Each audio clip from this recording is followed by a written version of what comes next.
चलो आ जाओ next exercise की। सबसे पहला एग्जांपल, यदि ए बी सी डी गुणोत्तर श्रेणी में है तो सिद्ध करो। ए बी सी डी अगर गुणोत्तर श्रेणी में है तो सिद्ध करो। एग्जांपल नंबर 1, ए comma B comma C comma D, ये है गुणोत्तर श्रेणी में।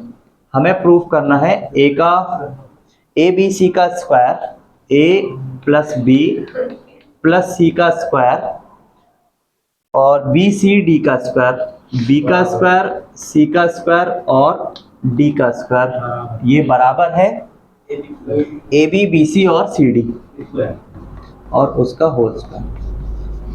ठीक है, इसको प्रूफ करना है।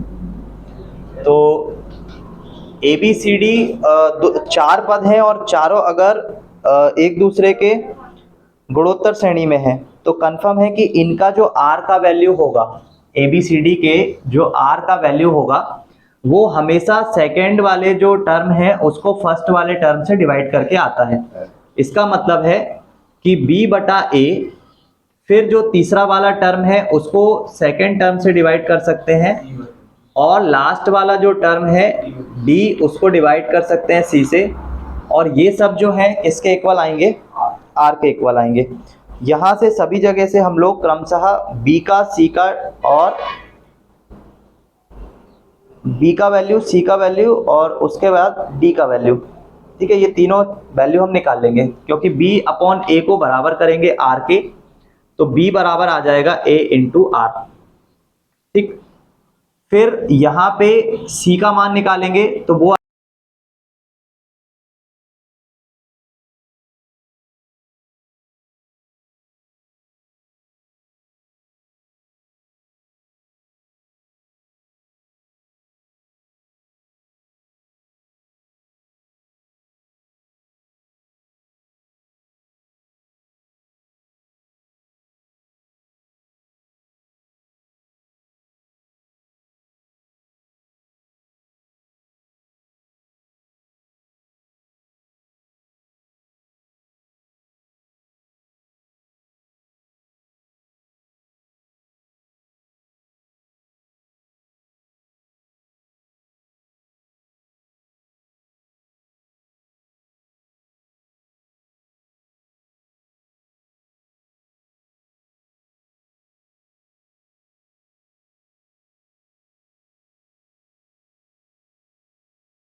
चार्ज ही नहीं है।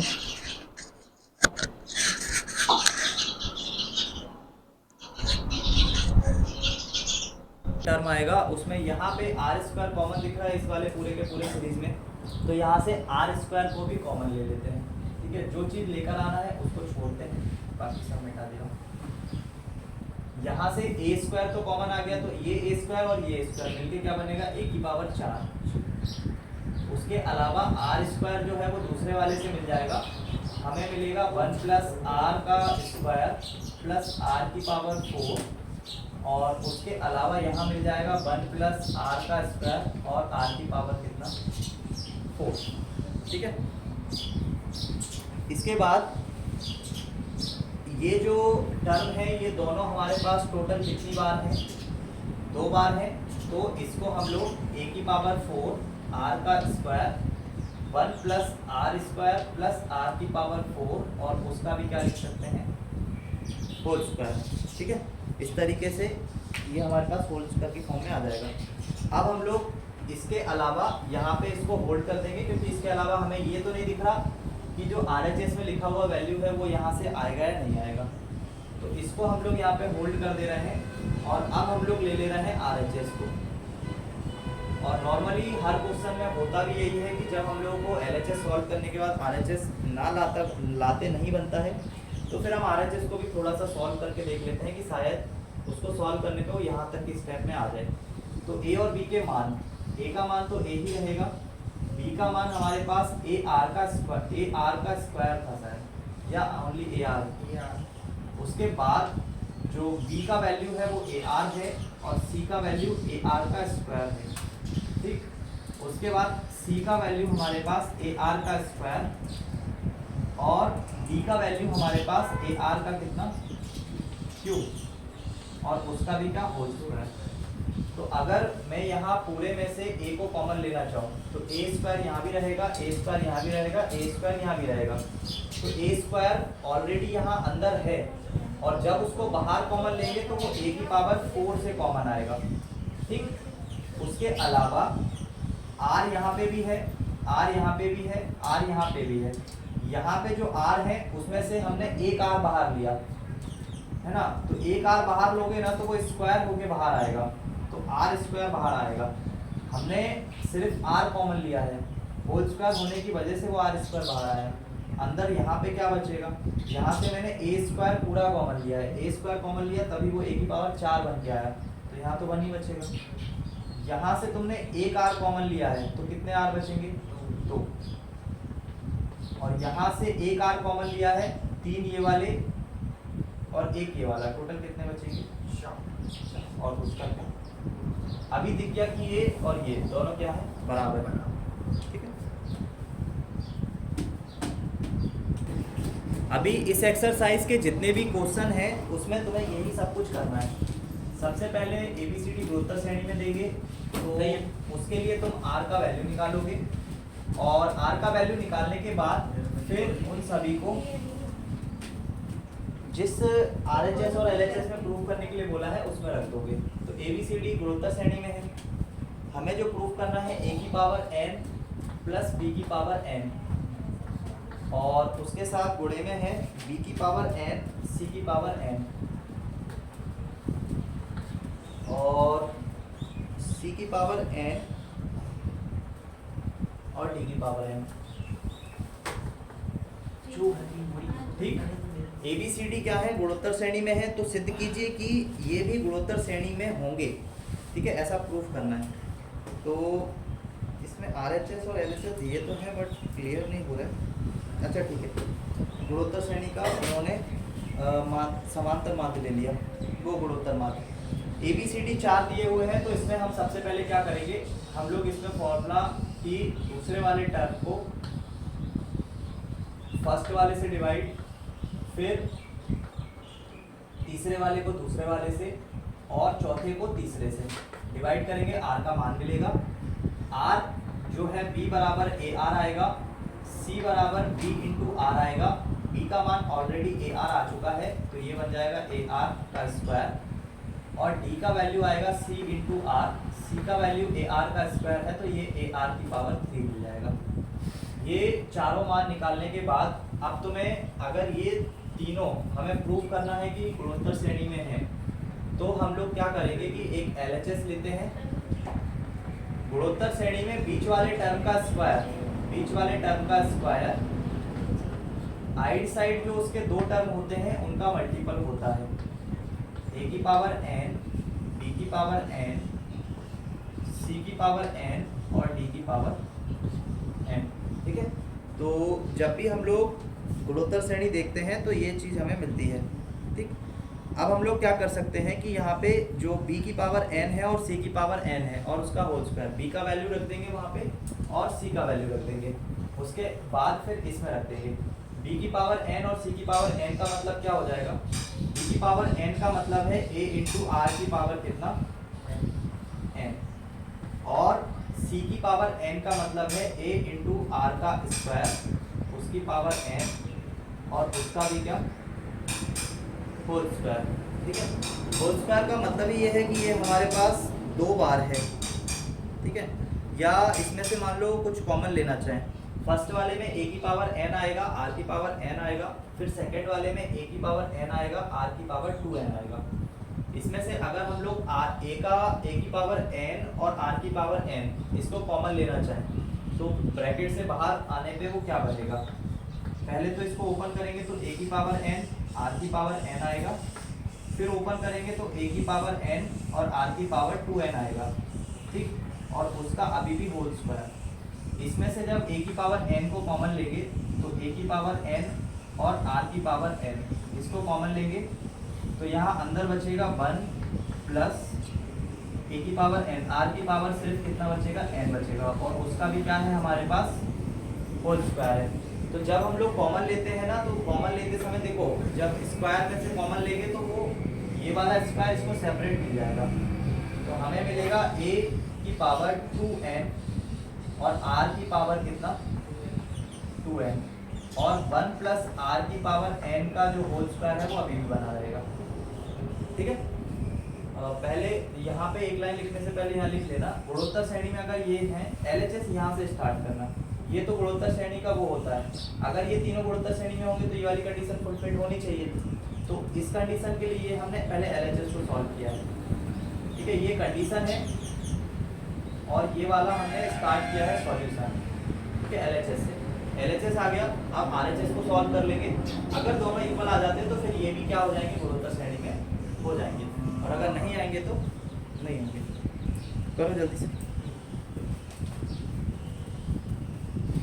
इसमें लिखा हुआ है a की पावर n और b की पावर ये लिखो। ठीक, ये सारे के सारे जो वैल्यू हैं याद तो है, तो एज इट इज लिखते चलेंगे। यहाँ पे b और c है ना, c का वैल्यू ar का स्क्वायर ना होके कितना है ar का क्यूब है ना, ar का क्यूब है। इट मीन्स कि यहाँ पे r की पावर कितना आ जाएगा 3, यहाँ पे बनेगा ar की पावर 3n और यहाँ पे बनेगा ar की पावर 2n, है ना, 2n बचेगा अंदर। ठीक, इसके बाद हम लोग ले रहे हैं RHS को। RHS में हमारे पास सबसे पहले a की पावर n है, a की power n as it is रहेगा। फिर हमारे पास b की पावर n है, इसका मतलब ar की पावर n है।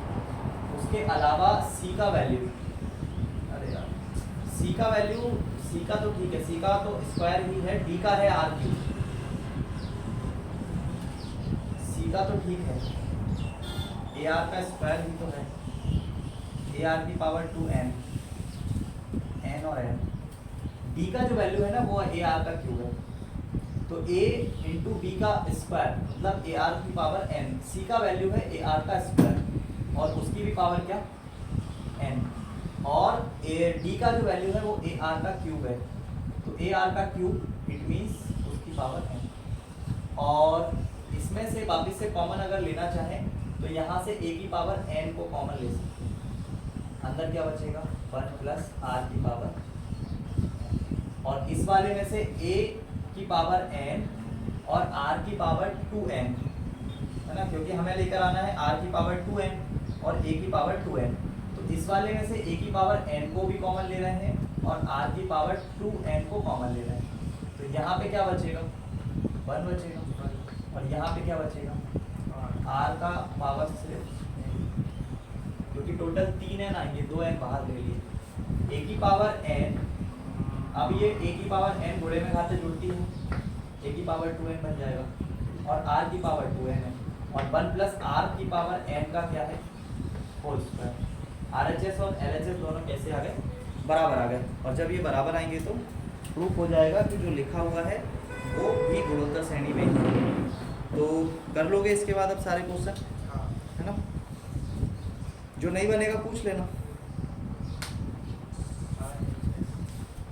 ठीक है, 10 कंप्लीट करो, कल के लिए हमारा 11 और फिर खत्म कर लो।